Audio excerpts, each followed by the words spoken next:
Vous êtes sur Mosaïque.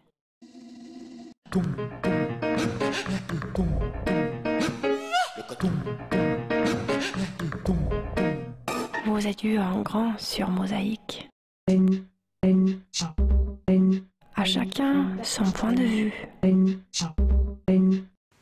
Et je vous l'annonçais en début d'émission, Pierre-Jean Didiot m'a rejoint sur ce plateau. Bonjour. Bonjour. Vous êtes donc le maire de Sarralbe, sans étiquette, c'est quelque chose à quoi vous tenez. Et puis, on vous a invité pour faire un petit peu le point sur Sarralbe aujourd'hui. Et puis aussi parce que Sarralbe a fait beaucoup parler ces derniers temps au niveau actualité, notamment dans le cadre de la polémique autour d'Ambrégis, les pour, les contre. On va en parler, mais je voudrais en premier lieu qu'on parle un petit peu de l'aménagement du territoire, parce qu'en ce moment, il y a plein de chantiers à Sarralbe. Alors, qu'est-ce qui se fait? Il y a eu notamment le centre-ville qui est en train de se terminer. Alors c'est vrai qu'on a bon nombre de travaux de voirie, mais je crois qu'il y a surtout deux chantiers emblématiques à l'heure actuelle. C'est la construction d'un nouveau collège où la ville de Sarralbe est partenaire avec le département de la Moselle. Un collège qui va accueillir à partir de début 2013 600 élèves avec un concept architectural tout à fait moderne. Et je crois que notre jeunesse s'y trouvera très à l'aise. Un autre chantier tout aussi emblématique et concerne notre jeunesse concerne le périscolaire. C'est vrai que pour nous, la jeunesse, c'est vraiment la priorité des priorités. La jeunesse, c'est notre avenir. Le périscolaire à Sarralbe, c'est quoi? C'est tout d'abord la construction d'un bâtiment qui répondra aux normes de la haute qualité environnementale. C'est un bâtiment tout en structure bois. C'est vrai qu'on entend souvent parler de la filière bois. On n'en fait pas qu'en parler. Nous y sommes en plein, puisque vous savez aussi que ce bâtiment va être chauffé à partir d'une chaufferie bois. Là, nous sommes sur une énergie qui est renouvelable.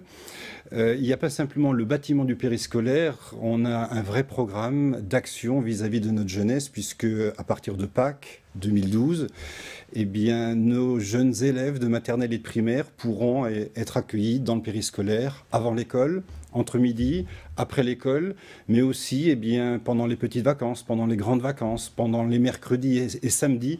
Donc vous voyez, c'est un programme très ambitieux et c'est vrai que nous sommes très fiers de porter ces différentes opérations qui concernent notre jeunesse. Alors ça fait justement beaucoup de choses pour la jeunesse, sachant que les lycéens, il n'y a pas de lycée à Sarralbe, ils vont dans les autres communes, mais on se dit, ok, la jeunesse, il y a le périscolaire, il y a les différents groupes scolaires qui vont pouvoir y avoir accès, il y a le collège et la petite enfance. Qu'est-ce qu'on fait pour la petite enfance à Sarralbe? Alors la petite enfance, en fait, il y a une action qui est menée par la communauté des communes, puisque nous allons démarrer un réseau d'assistantes maternelles. On est en train d'élaborer l'ensemble du cahier des charges. Les recrutements ont eu lieu. Donc nous serons aussi opérationnels dans ce segment-là. Donc vous voyez, la palette est large, mais nous y sommes. Mais ce choix-là, plutôt qu'un chantier de plus à construire une crèche. Effectivement, je crois qu'on a une certaine hiérarchie dans nos priorités, mais je crois que tout le monde sera servi et très bien servi. Et puis alors, les différents chantiers et ce type de programme, vous les financez comment? Par un gros travail de recherche en termes de subventions. Toutes nos opérations sont réalisées soit avec des subventions du département de la Moselle, notamment sur la rue de Nancy. Le périscolaire, là on est vraiment au travail avec la région Lorraine. Pour d'autres chantiers que nous avons aussi en projet, là nous travaillons avec des subventions européennes. Donc vous voyez qu'il y a un gros travail qui se fait un peu dans les cuisines, mais qui est très efficace. Ce que je tiens aussi à souligner, c'est que l'ensemble de ces chantiers apporte beaucoup de travail à bon nombre d'entreprises. Vous savez que les collectivités locales sont des gros pourvoyeurs de chantiers et donc d'emplois en arrière-plan. Donc je crois que tout le monde sort gagnant-gagnant. Les subventions sont bien utilisées. Il y a un retour pour l'ensemble de nos administrés et même de façon plus large, sur un territoire plus large. Et je crois que c'est de l'argent, je peux vous assurer, qui est très bien utilisé. Alors puisqu'on parle d'argent, me permettez peut-être de dire aussi que nous sommes très soucieux des finances de notre commune et notamment de l'argent du contribuable. Ça fait maintenant 10 ans, que nous n'avons pas bougé la fiscalité. Ça fait 10 ans que nous remboursons des dettes. Sarralbe était il y a 10 ans une des communes les plus endettées de la Moselle. Aujourd'hui, on est passé sous la moyenne départementale. Et depuis 10 ans sur le budget de la commune, nous n'avons pas fait d'emprunt. Et depuis 10 ans, la ville de Sarralbe n'a jamais autant investi. Donc vous voyez que c'est beaucoup de travail, beaucoup de réalisations. Mais quand il y a une volonté, eh bien, je crois qu'on arrive à prouver qu'on arrive à être efficace tout en garantissant et en respectant l'argent de nos concitoyens, donc de nos contribuables. Donc ça, c'était le petit point pour la bonne santé financière de la Tout à fait. commune de Sarralbe. Et au niveau économie, comment se porte le secteur de Sarralbe? Je pense notamment à Ineos, avec le pipeline qui est toujours en projet. On n'a toujours pas de date de quand il va être construit, de quand il va être opérationnel. Du coup, Ineos, par exemple, comment ça va? Alors je crois que la commune de Sarralbe est très attentive et très active. Parfois d'ailleurs seule sur des dossiers qui dépassent parfois nos propres compétences, parce que la compétence de l'économie relève de la commune certes, puisque nous les accueillons, mais il y a bien d'autres partenaires qu'on n'entend pas toujours. Alors c'est vrai que nous avons différentes entreprises. Pour Ineos aujourd'hui, ils ont un projet de redémarrage d'une nouvelle ligne. Donc on voit que quelque part, dans la tête des dirigeants et des employés, il y a des perspectives d'avenir. Nous avons une très belle société qui s'appelle Itch International, dont nous mettons à disposition un hall relais qu'ils occupent et qu'ils vont aménager en centre de recherche et de développement. Nous avons des sociétés comme Secofab, qui étaient il y a quelques années en arrière en situation difficile, et grâce à des dirigeants aussi dynamiques que Jacques Ducarruge, ce sont aujourd'hui des sociétés qui arrivent à exporter même en Chine. Donc vous voyez que nous avons un tissu économique qui est très diversifié. Autant Sarreguemines est très présent sur le pôle automobile, autant nous apportons une vraie diversification, la pétrochimie, l'aéronautique, qui est aujourd'hui le premier employeur du canton de Sarralbe, la charpente lourde, la société industrielle du Haras qui travaille sur des exutoires de fumée. Donc nous avons une vraie diversification, et ce qui fait que notre proche région n'a pas, disons, les deux pieds dans le même sabot, qui est celui de l'automobile. Et je crois que c'est important aussi en termes d'équilibre pour notre territoire commun. Et est-ce qu'il y a aussi des projets de nouvelles implantations, des espoirs de nouvelles implantations au niveau du secteur de Sarralbe? Moi, j'ai toujours été très surpris de la démarche de bon nombre de politiques qui essayent, avec beaucoup d'argent, d'attirer des entreprises. Et on ne se soucie pas toujours de celles qui sont en place et qui veulent se développer. Vous savez que sur notre région, on perd à peu près 200 emplois par an. Et je crois que l'action du politique aujourd'hui, avant de chercher la perle rare, nous ferions mieux d'être réellement au chevet, d'être le plus présent possible aux côtés des entreprises pour qu'elles puissent avoir les meilleures marges de manœuvre, pour préserver déjà l'emploi, mais aussi pour se déployer. On est plutôt, nous, dans cette logique-là. Et si vous vérifiez encore sur ces 10 dernières années, nous n'avons sur Sarralbe eu aucune casse industrielle. Nous avons parfois été très limites sur une entreprise, mais nous avons su fédérer les énergies pour qu'elle puisse rebondir. Et aujourd'hui, c'est une entreprise qui emploie et qui recrute d'ailleurs du personnel. Mais certains vous diront que l'un n'empêche pas l'autre. L'un n'empêche pas l'autre. Je pense qu'il faut être attentif sur l'existant. Mais je crois qu'il est important de dire, vous, les responsables d'entreprise, vous nous avez fait confiance et vous pouvez compter sur nous dans cette situation qui est quand même particulièrement difficile. Alors côté future probable implantation, l'occasion est trop belle puisque vous êtes là en plateau pour ne pas en parler. En Brégie, vous êtes contre, vous vous battez contre, vous venez d'avoir une décision au niveau du tribunal administratif. Qu'en est-il en Brégie pour vous? Alors, les deux seuls à n'avoir pas commenté la décision du tribunal administratif, c'était en fait les deux seules parties concernées, la préfecture, le préfet et la commune de Sarralbe. Nous avons un principe, c'est nous ne commentons pas une décision d'un tribunal. Par contre, pourquoi nous avons saisi le tribunal administratif de Strasbourg? Il y a 5-6 motifs différents. Je vais en exprimer 3. Le premier concerne en fait la santé et la sécurité des jeunes enfants. Vous savez que sur Humbar, il y a une crèche qui accueille de très jeunes enfants. Et cette crèche se trouve dans le périmètre concerné par cette future installation. Nous nous sommes donc inquiétés. Je vous coupe un instant, mais ça, quelque part, ça ne concerne pas directement la commune de Sarralbe. Ah ben, ça concerne en fait tous les employés de cette zone industrielle et il y a des employés qui viennent d'une zone très large, donc leurs enfants sont concernés. Alors il y a la DAS qui a quand même sorti un élément et je vais vous le soumettre. Je vous lis, c'est la DAS. La crèche se situe en limite de zone de risque de dispersion des 3 substances, le dioxyde de soufre, le dioxyde d'azote et des particules de poussière.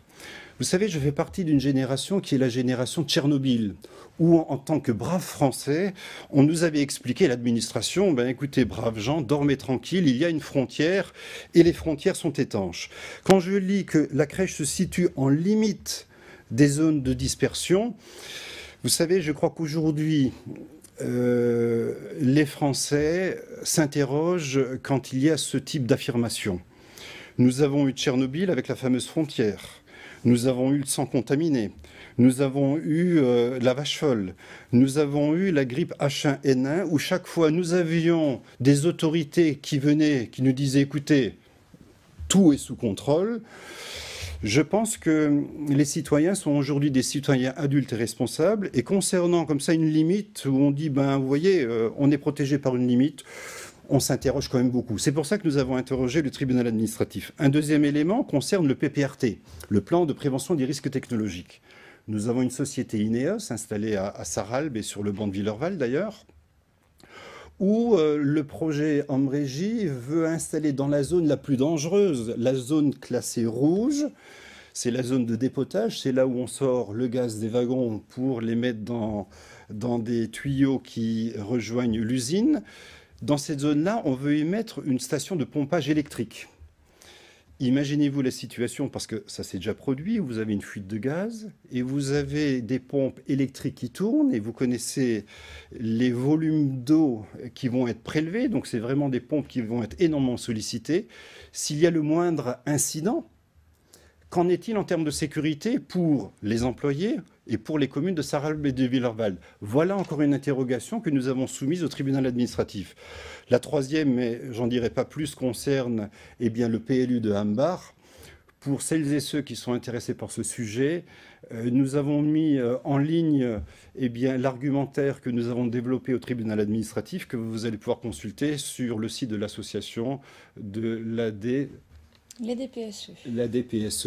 Je crois que chacun pourra en prendre connaissance. Mais disons, sur la décision du tribunal administratif, je souligne simplement la commune de Sarralbe n'a pas été condamnée et je crois que le gros du dossier sera réellement traité au mois de janvier. Donc vous, quoi qu'il arrive, vous continuez à vous battre et vous êtes prêt à aller plus loin. Alors, vous me posiez la question, qu'est-ce qu'on a par rapport à cette usine? Je crois qu'on va se détacher un peu de l'usine et on va regarder un peu les choses un peu plus loin. Aujourd'hui, je crois que tout le monde a conscience qu'il existe un risque pour nous tous, c'est celui du réchauffement climatique. Le réchauffement climatique est dû à quoi? Les experts s'accordent à dire que les énergies fossiles y contribuent parce qu'en fait, le pétrole, le charbon, le gaz, émettent des gaz à effet de serre. Les gaz à effet de serre, augmentent le réchauffement climatique. Donc on voit bien que c'est la responsabilité de nous tous qui gérons le bien commun, c'est ce qu'on nous a légué, c'est effectivement notre planète. Il faut que nous soyons attentifs à la qualité de l'air, à la qualité de l'eau, à la qualité de l'environnement. Et aujourd'hui, cette usine ne va pas dans le sens de la préservation de notre bien commun. Alors autant je suis pour une usine qui fabrique de l'électricité à partir du gaz, si on arrête une production de charbon. Donc le cas de Saint-Avold, par exemple. Le Chinte, je le comprends parfaitement. Mais aujourd'hui, rajouter une usine qui va être un des plus gros contributeurs de gaz à effet de serre, ça ne va pas dans le bon sens. En précisant encore que la région Lorraine aujourd'hui, la Moselle et la région Lorraine, est aujourd'hui excédentaire en termes de production d'électricité. Et produire de l'électricité ici pour l'envoyer en Bretagne, en Provence ou en Allemagne, on sait que l'électricité voyage très mal. Il y a beaucoup de déperditions. Donc là encore, c'est des éléments qui nous font dire que chaque région devrait être indépendante en termes de production d'électricité. Notre région est largement excédentaire.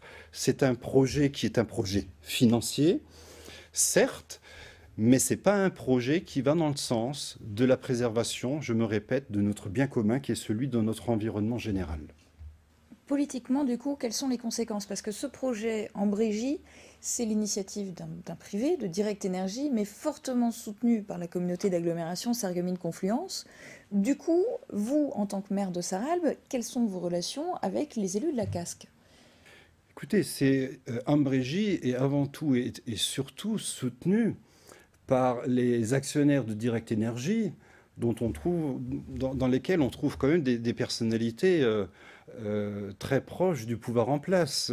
Alain Minc, conseiller de Nicolas Sarkozy, Stéphane Courbit, on voit quand même que des très proches du pouvoir sont dans Direct Énergie. Je vous disais que c'est avant tout un projet financier, et je vous disais aussi que la préoccupation du maire de Sarralbe, elle est tout à fait normale. Est-ce que mes concitoyens sont en sécurité avec une station de pompage électrique dans la zone la plus dangereuse de notre usine qui est classée Seveso-Seuil? Est-ce que nos enfants sont en sécurité quand ils sont à proximité de ce futur projet? Voilà mes seules interrogations. Aujourd'hui, j'ai attaqué l'arrêté du préfet, je n'attaque pas la communauté d'agglomération de Sarreguemines. Donc vous voyez, je crois qu'il faut bien rester dans le contexte qui est celui de ce dossier, et une chose après l'autre. Et alors du coup, au niveau de vos ententes entre élus, on parle de plus en plus d'un projet d'une grande interco Sarreguemines Beach Sarralbe. Ça vous paraît réalisable? Alors là encore, venons un peu au début de ce dossier, puisqu'en fait, il y avait une volonté du gouvernement, et d'ailleurs soutenue par les députés sarkozystes, de simplifier la carte territoriale. Ils considèrent qu'il y a trop d'intercommunalités et puis trop de syndicats. Donc le préfet, en bon soldat, s'est mis en travail et nous a proposé une nouvelle carte. Cette nouvelle carte, elle laissait apparaître quoi? Une volonté à moyen long terme de créer une entité, une intercommunalité qui couvrirait l'ensemble de la circonscription. On connaît bien ce secteur. On voit bien que le pays de Beach a envie de garder son autonomie et sa singularité, sa particularité. Le projet du préfet qui nous était soumis, c'est de dire, écoutez, on vous propose de prendre plus de compétences et on voit un chemin de convergence vers 2016. La réponse à votre question, en ce qui nous concerne, c'est de dire, ce projet, on le trouve pertinent. C'est vrai qu'il vaut mieux essayer de rationaliser que de multiplier les syndicats. Nous ne sommes pas, nous, attachés à nos postes, moi en tant que président ou mes vice-présidents, à essayer de sauver quelques mandats ou quelques indemnités. Pas du tout. Nous, on joue l'intérêt... juste pour les téléspectateurs qu'en plus d'être maire de Sarralbe, vous êtes le président de la communauté de communes. Voilà. Donc en fait, nous, ce qu'on a en tête, c'est l'intérêt général. Tout le monde sur ce territoire constate que nous vivons sur le même bassin de vie. Donc la proposition du préfet est pertinente. Et le préfet nous a interrogés, nous avons répondu au préfet qu'effectivement sa proposition était intéressante, elle allait dans le bon sens, mais au lieu de 2016, nous disions bien pourquoi 2016 alors qu'on pourrait peut-être se rejoindre à partir de 2014. Des simulations financières ont été faites. Si la communauté des communes rejoignait la communauté d'agglomération, eh bien la structure nouvelle dégagerait 1,4 million d'euros de plus d'argent disponible. Il est même mentionné qu'il pourrait y avoir une diminution des impôts, certes faible, mais sensible quand même, qui intéresserait certainement de ce contexte économique difficile, financier difficile, eh bien des baisses au niveau des entreprises et des particuliers. Donc si on voit l'intérêt général, si on veut prendre de la hauteur, eh bien on trouve que c'est effectivement une démarche raisonnable. Et d'ailleurs le ministre qui s'est exprimé il y a de ça quelques jours à Beach, appelait plutôt les élus à prendre de la hauteur et de prendre leurs responsabilités par rapport à l'intérêt général et pas à l'intérêt de petites prébendes ou de petites indemnités. On va terminer quand même par une dernière question plus personnelle. Quel est, vous, votre avenir politique? Est-ce que l'an prochain, les législatives, est-ce que vous serez candidat? Est-ce que vous avez envie de devenir député? Ah ben écoutez, je crois il y a un bouleversement qui est en train de se produire sous nos yeux. On a connu 5 années de sarkozysme et de députés sarkozystes qui ont défendu une politique qui aujourd'hui est largement rejetée. Ma priorité aujourd'hui, c'est d'être au travail sur les chantiers que nous venons d'aborder. Laissons à l'année prochaine une année, à mon avis, de surprise, mais d'espoir pour bon nombre de nos concitoyens. Donc je pense qu'il y a beaucoup de travail à faire pour que nos concitoyens vivent mieux et de façon beaucoup plus juste. Donc vous ne dites pas oui, mais vous ne dites pas non non plus. Je vous dis que nous sommes en travail sur des dossiers qui nous concernent tous. Et je crois qu'il ne faut pas s'arrêter au discours, je crois qu'il faut regarder les élus et leurs réalisations. Et pour aujourd'hui, je suis au travail et je serai au travail l'année prochaine. D'accord. Et bien donc, on attendra de voir s'il y a surprise ou pas. Merci beaucoup d'avoir été notre invité sur ce plateau aujourd'hui. Merci beaucoup. C'est la fin de cette émission. Très bonne journée à tous. À bientôt.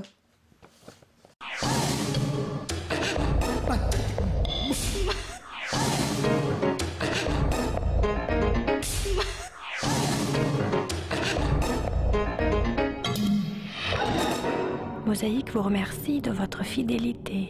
À demain.